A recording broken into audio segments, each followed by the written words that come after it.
Diduga dipicu masalah lalu lintas, seorang pengendara SUV merusak truk kontainer dan menganiaya sopir. Supir kontainer akhirnya melaporkan insiden tersebut ke polisi.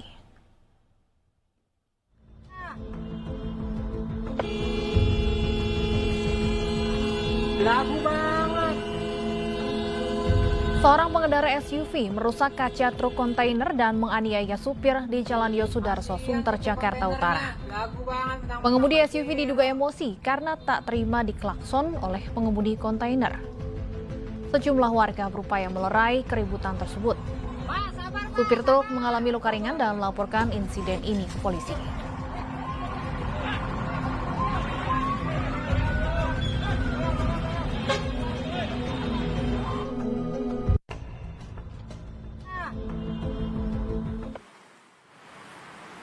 Polisi baru saja selesai menggelar olah tempat kejadian perkara di Jalan Yosudarso, Jakarta Utara. Egy Sayana, sopir truk yang menjadi korban, turut dihadirkan ke lokasi bersama saksi kunci Ngadiono. Polisi akan merilis hasil penyelidikannya dalam waktu dekat.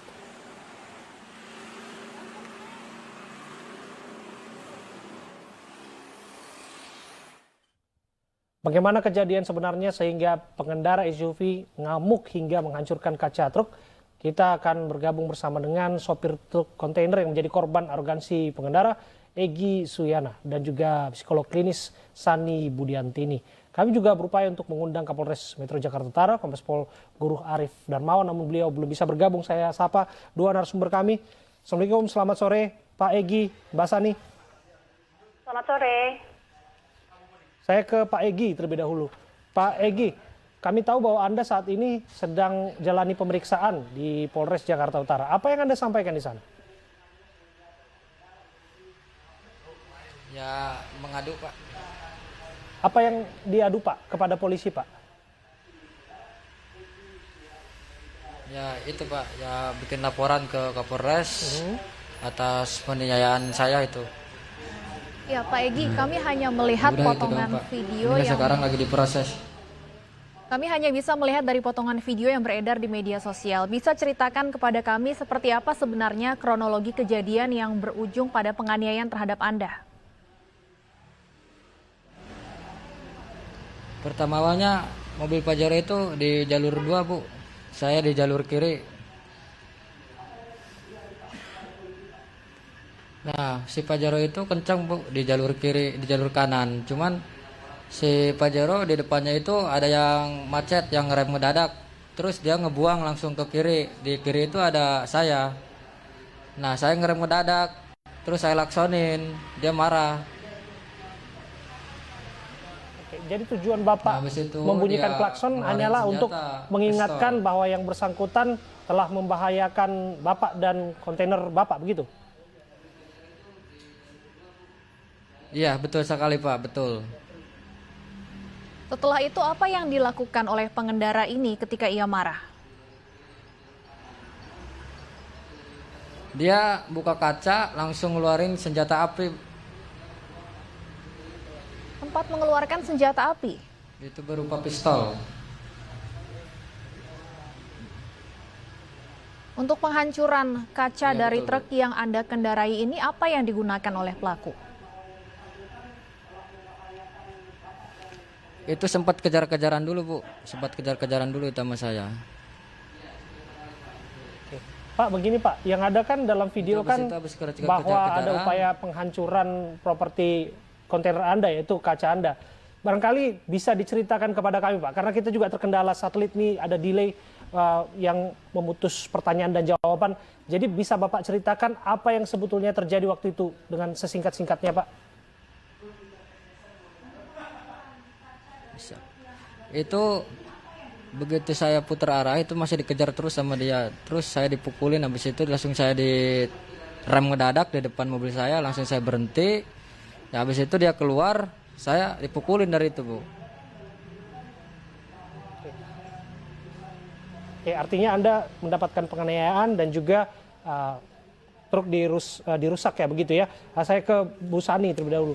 Bu Sani, yang jelas begini, ada yang dilanggar, saya pikir dua hal dari pelaku. Satu, bahwa di masa pandemi seperti ini bukannya jaga jarak, malah mendekati manusia dalam hal ini ya, sopir truk, dan merusak propertinya begitu, bahkan menganiaya. Satu, kerumunan ataupun jaga jarak dilanggar. Yang kedua, ini tindakan yang tidak bisa diterima. Menurut Anda apa yang terjadi? Ya, memang saya rasa pelaku yang melakukan penghancuran tersebut sudah memiliki kondisi emosi yang tidak stabil sebenarnya, ya. Jadi ketika ada kejadian yang memicu emosinya, maka ledakan itu terjadi. Nah, ledakan emosi ini kalau terjadi sudah tidak lagi berpikir secara logika, apalagi menjaga jarak, apalagi memahami bahwa ini adalah berbahaya, karena yang akan dilakukan adalah melampiaskan kekesalan atau kemarahannya itu, dan bisa sekali dengan melakukan penghancuran, karena ini salah satu bentuk dari agresif, ya, aggression gitu. Kadang-kadang kalau kita lihat ada orang yang memakai kalimat atau verbal, tapi ada juga yang memakai perilaku begitu ya, penghancuran. Nah, yang paling bahaya di sini kalau saya lihat bahwa pelaku ini juga memiliki senjata tajam atau pistol. Di mana kalau seandainya saja dia lepas kendali lagi, bisa saja terjadi yang lebih fatal. Korban tidak hanya dianiaya, tapi bisa saja akhirnya terjadi satu hilangnya nyawa begitu. Kalau memang secara emosional seseorang tidak bisa mengendalikan diri dan memiliki alat-alat benda tajam atau senjata begitu. Ibu Sani, kalau dari kronologi yang disampaikan korban, pertikaian ini sebenarnya berawal dari masalah klakson saja sebenarnya. Ini hal yang sepele tapi kerap kali memicu adanya pertikaian di jalan raya. Menurut Anda seperti apa? Betul. Jadi sebenarnya kalau kita lihat ketika keadaan emosi seseorang itu jauh lebih stabil, hal ini tidak mungkin menjadi besar begitu. Tapi kalau saya lihat memang sudah ada predisposisi di mana kondisi pelaku sudah memiliki emosional yang tidak stabil begitu. Oke. Jadi ketika ada hal kecil akhirnya menjadi besar. Oke, itu bergantung pada level stres seseorang berarti ya, Bu Sani, begitu ya, singkatnya ya. Tapi yang terjadi kan ada aksi, ada reaksi begitu. Diklakson oleh kontainer, yang jelas itu kan bising banget. Kemudian juga reaksinya adalah menghancurkan kaca kontainernya dan memukul korbannya. Ini soal etika berkendara dan lain sebagainya. Kalau bisa Anda gambarkan bagaimana mengantisipasi peristiwa ini agar tak terulang, baik dari korban dalam hal ini juga kepada pelaku. Betul. Sebaiknya memang pengemudi yang memakai jalanan itu memiliki toleransi yang tinggi. Menurut saya seseorang memang perlu mengendalikan emosi atau stresnya sehingga tidak terjadi pertikaian di jalan raya. Karena kita tidak tahu siapa yang kita ketemu, bagaimana berpapasan, atau tadi klakson membuat situasi menjadi sangat berat begitu. Padahal mungkin klakson itu juga dilakukan tidak ada niat jelek begitu, tapi mungkin menjadi berbahaya beresiko di dalam kondisi seperti ini. Nah, oleh karena itu menurut saya semua pengemudi di jalan harus memiliki niat yang baik, ya, positive thinking. Tidak boleh gampang tersulut emosi. Apabila kita memiliki emosi yang tidak stabil, lebih baik tidak mengemudi di jalan raya karena akan menyebabkan bahaya buat dirinya maupun orang lain. Baik, saya ingin kembali ke Pak Egy sebagai korban. Pak Egy, Anda sudah diperiksa di Polres Jakarta Utara. Apakah sudah ada titik terang mengenai keberadaan ataupun identitas dari pelaku? Belum ada, Bu. Belum ada titik terang sampai saat ini, belum ada. Apa yang sempat terjadi pada saat olah TKP tadi, Pak Egy? Ya, nggak ada apa-apa, Bu. Cuman TKP doang, cuman menunjukkan kronologinya tadi. Dari dugaan Pak Egy, pelaku seorang aparat atau bukan, Pak? Kira-kira melihat seragam atau melihat identitas dan lain sebagainya sempat, Pak? Belum, Bu, nggak ada itu, nggak ada ciri-ciri aparat, kepolisian, nggak ada itu. Pak Egy, dalam pemeriksaan di Polres Jakarta Utara Dia pakai baju biasa. Apa saja yang sempat ditanyakan dan disampaikan kepada pihak polisian? Ya, ditanyakan ini apa aja yang dipukul katanya, jam berapa kejadiannya, gitu. Di mana kejadiannya, saya jelaskan semua seperti itu, Bu. Ada luka yang Anda alami, Pak Egy, akibat peristiwa ini? Ada, Bu. Memar-memar sama bengkak ini tangan. Oke.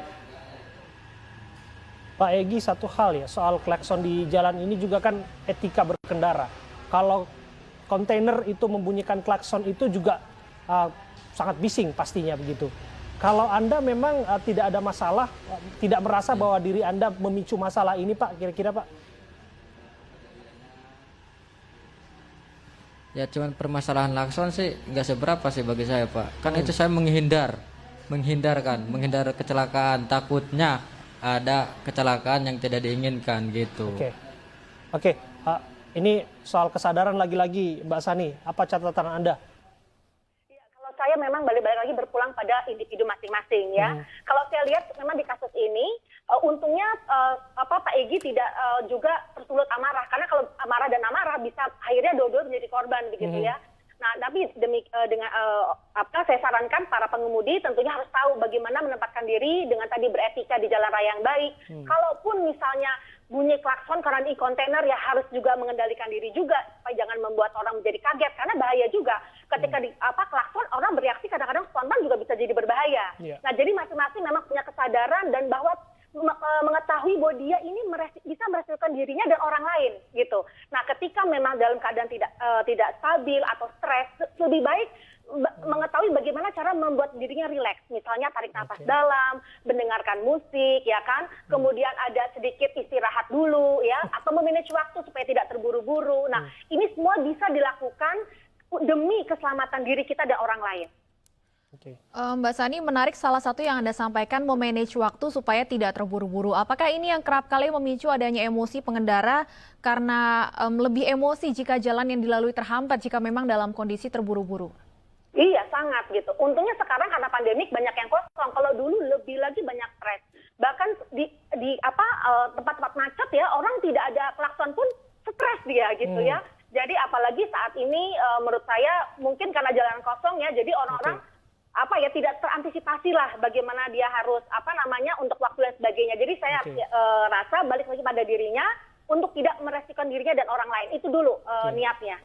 Karena ihwal pandemi sudah disinggung oleh Mbak Sani, apakah ini jangan-jangan juga ada kaitannya dengan stres, jenuh pandemi ini juga? Jadi orang juga merasa bahwa tidak aman dan lain sebagainya, sehingga yang terjadi adalah ya gejolak amarah seperti ini. Betul sekali, karena kalau dari saya sendiri, dari statistik saja kan penderita stres dan depresi meningkat di era pandemi. Jadi banyak sekali orang-orang yang tidak tahu bahwa dia sudah mengalami stres sebenarnya ya, ketika karir yang mungkin kesulitan ekonomi atau kehilangan keluarga terdekat gitu. Jadi menurut saya nggak ada di jalan, kita harus menjaga kesehatan karena kitalah orang yang paling bertanggung jawab menjaga kesehatan diri kita. Tidak boleh keluar misalnya, itu pun menimbulkan stres tersendiri. Oleh karena itu saya sarankan untuk tetap ya berolahraga, melakukan aktivitas yang kita sukai, berkomunikasi dengan keluarga terdekat atau teman melalui online, itu tetap harus dijaga. Karena bagaimanapun juga kita tidak mau membuat diri kita menjadi lebih stres karena di era pandemik ini. Ya, dari sini kita dapat kesimpulan kalau keluar rumah tidak hanya risiko terpapar COVID, tapi juga risiko ribut di jalan. Ini menjadi pelajaran penting, Stefani. Betul. Ya, kami kembali ke Pak Egy. Tadi kalau disampaikan kemacetan bisa menjadi salah satu pemicu stres pengendara. Bisa ceritakan kepada kami seperti apa sih kondisi arus lalu lintas pada saat peristiwa ini terjadi? Ya macet sih enggak Bu, cuman gimana ya, lancar-lancar macet gitu. Jadi pelan jalannya gitu. Jadi yang di depan ngerem mendadak, terus dia kenceng di kanan, dia langsung ngebuang ke saya gitu. Baik, terakhir Pak Egy, harapan Anda terhadap pelaku yang menghancurkan kaca truk pada saat Anda tengah mengemudi? Ya, dia langsung ngerem di depan mobil saya, langsung keluar, langsung mukulin saya gitu. Baik, terima kasih Pak Egy dan juga Mbak Sani sudah bergabung bersama kami di Ini Sore. Tentunya kita harapkan arogansi pengendara seperti ini tidak kembali terjadi di masa depan.